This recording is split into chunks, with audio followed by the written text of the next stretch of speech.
I mean, he's victorious at the highest level of victory in his life. And in a few fleeting moments, he falls in the lap of Delilah. Yes. You know why? Because he felt like he was strong enough to handle it. I can lay here for a while and not get trapped. And sometimes we get that deep, we get so courageous, oh, I can watch that movie and I'm going to be all right. That's right. And the next thing you know, you're looking for batteries. Okay, y'all don't want to be real. You're looking for batteries, you're looking for lotion. You come to see. Yes. Because you come to see, because Holly Berry, you know, the devil will show you Holly Berry and do that workout, and but before you know it, you don't become Billy Bob Thornton. That's right. In your mind, come on, be real. In your mind, you don't recreate no thing, and you don't cut Billy Bob out and put you in it.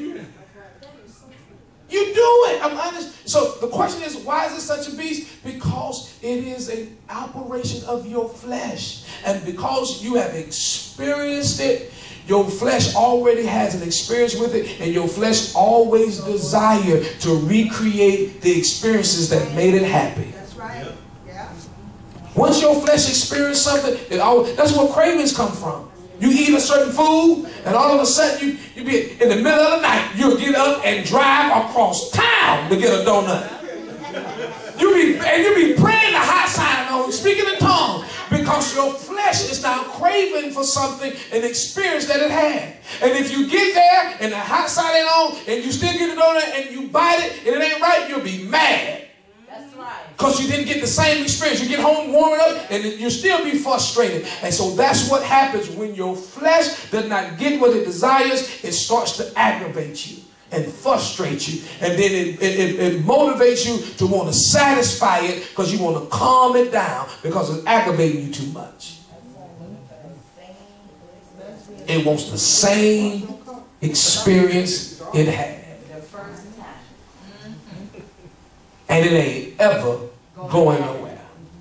If you got a masturbation problem now, when you get married, it's still going to be there. Hello.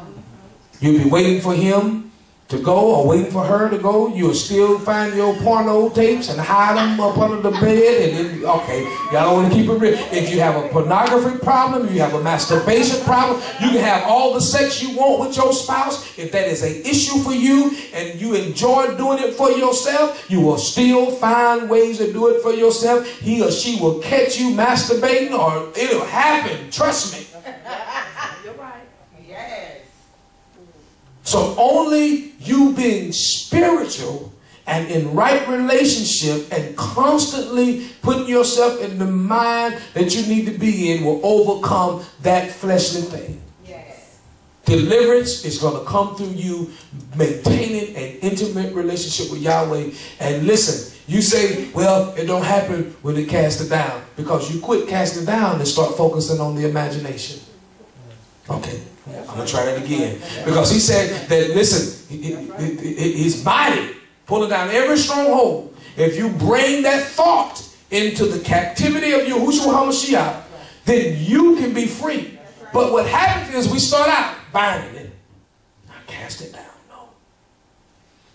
No, I don't want to do it. And you walk around, you go running, you do everything you can do to try to get it out your head. But the problem is that eventually you give in to that thought. And that thought becomes an imagination. Then that imagination becomes a preview. Then it becomes a scene. Then it becomes a movie. Then it becomes a manifestation. You gotta keep stopping it. No matter how many times it comes up, no matter how many times it comes back. Y'all remember Jason? They still making Jason. They've been making Jason since I was a kid. I'm pretty sure they're going to be coming out with another. Michael Myers, it's coming back. Trust me. No matter how many times you kill them, they always what? Come back. So no matter how many times you cast it down and destroy it and cast it out and get rid of it, it's going to come back. It's never going anywhere for the rest of your life. And I'm not trying to bring her out. Sister P is 50 years old, and I guarantee you the sexual desires is not gone. They don't go anywhere. You learn how to spiritually manage them. And if you keep calling it a beast, it's going to remain a beast. You better start calling it an ant so you can step on it. Because if you keep calling it beast, you keep letting it know, I got power over you. Because you keep making it something greater than the spiritual anointing you have to minimize it. If you keep maximizing it as a beast, or it's too much, or I can't handle it, if you keep calling it that, then that's the way you always approach it. And that makes you, because you call it beast, it makes you weak. And so you end up being the one, is the victim. You keep making your sin, you the victim of the beast. You are the beast. Scratch it. And I'm not talking about scratch it and do it. I'm talking about scratch it out of your life. Y'all catch that? Yes. Sometimes I think something's wrong with me because, like, you say you cast down. I'm like, where's the urges? I mean, maybe because I'm not focusing on it. I mean, where's the urges? I question myself sometimes. What's going on with me? I'm supposed to feel this way, but I do think I do have desires. I know I do, but I don't focus on it. Right. I don't focus on it. That's the key. The stupidest thing, I laugh at people because I'm on the fast. What you fasting for? I'm fasting so that I can break a habit. What you focus on draws attention and power to it. You don't focus and fast for a habit. That intensifies the temptation for the habit. Your fast and focus on developing an intimate relationship with the Father, and He deals with it. You don't fast for money. I'm fasting. No, it don't work like that. We do some of the most foolish stuff. It's just foolish. And because you're not focused on it, no power is poured to it. So the breaker is off. Because you have no focus.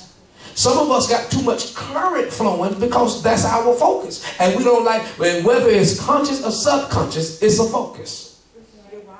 That's true. Because sometimes I don't think about it all the time. Yeah, you do. Subconsciously, you think about it all the time because you watch and listen to and hear stuff that always sex. So it's just embedded in you. It's a focus. So it'll always be highlighted and heightened. You'll always see it because of your focus. I don't understand why single folk be trying to listen to love music in the first place. For what? You need to be listening to music that's building you up and inspiring you to be who you are.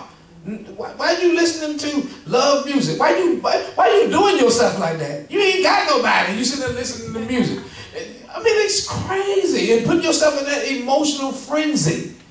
Then you start feeling bad and all this kind of stuff. And some of that stuff comes because of that. It's amazing what people do. I'm like, why are you doing that? Well, there's something I enjoy. Okay, but what you enjoy is causing you to have a life that's satisfying in the spirit. Wait till okay, there are certain things that you enjoy, but you enjoy them in appropriate times and appropriate seasons. Right. That's too hard. That's the whole problem with discipline, intimacy. If this is affecting my relationship with Yahweh, I'm willing to put it aside until it no longer affects my relationship. That's right. That's right. It's that simple. I enjoy it. So what? It's affecting your relationship. You would rather have enjoyment and then have a right relationship with the Father? Which one is more important? And sometimes our enjoyments are our gods. I'm just trying to help you. But if you're intimate with Him, you say, I can't watch that movie. It's going to force me to do that. Everybody told me it's a great movie to go and watch it, but I can't watch it. I'm going to have to watch that movie when it no longer affects my relationship. Oh, y'all heard that new song? That new song is hot. No, I can't listen to that. That's going to drive me wild. So until it no longer affects my relationship, I don't want to hear the song. Some of you just have to play catch up. After you get mature enough, you just have to go back and enjoy what everybody else was enjoying. And see, here's the deal. What everybody else ain't telling you It's how bad off their life is. That's right. From the enjoyment of it. That's right. They telling you it's enjoyable, but they ain't telling you the side effects it have on. They ain't tell you that movie caused them to tip out of the house 3 o'clock at night to go over John's house. They didn't tell you that. They just told you it was a good movie. That's true. That's right. And you have to learn what's good for you in the season and time you are in your relationship with the Father. Did y'all catch all that? So continue to cast it down. Continue to develop your relationship. Make sure those things are number one on your list. And let me help you. If you have gotten accustomed to it, it is going to be a fight. But you can win the fight if you fight. That's the key. Because if you would be honest with yourself, the last couple times you did it, you didn't really fight. You wrestled for about 10 minutes. I mean, I'm all keeping it real. Everybody can tell. Anybody here that's done it before, and you may not be a masturbator. You may be an actual sex person. Either way it go, if you're masturbating or intercourse, at the end of the day, it's the same.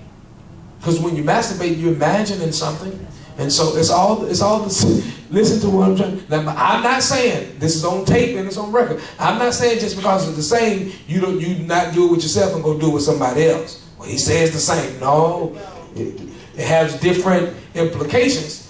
Same thing, but it has different consequences.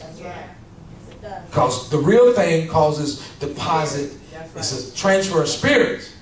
Now you're still dealing with a consequence of the spirit with being alone, but same thing, but different consequences. Boom. Okay? So I'm not saying go ahead and do it if you masturbate. My point is to you, hear me and hear me well. Fight. Fight spiritually. And sometimes you have to cast it down verbally. Sometimes you be trying to do it in your mind. Sometimes you gotta downright talk to that devil. I mean, out loud. That's right. I'm serious. You gotta talk to you. Get in the mirror, look at you. You gotta do whatever you gotta do to win the fight. Win the fight. And if you win the first fight, please understand, it's gonna be another fight. And if you allow your flesh to win, please understand, you just opened a portal that created a stronger demonic stronghold in your life. So when you go back to fighting, you can't fight the same way you fought the first time. Because now you're dealing with a stronger demon.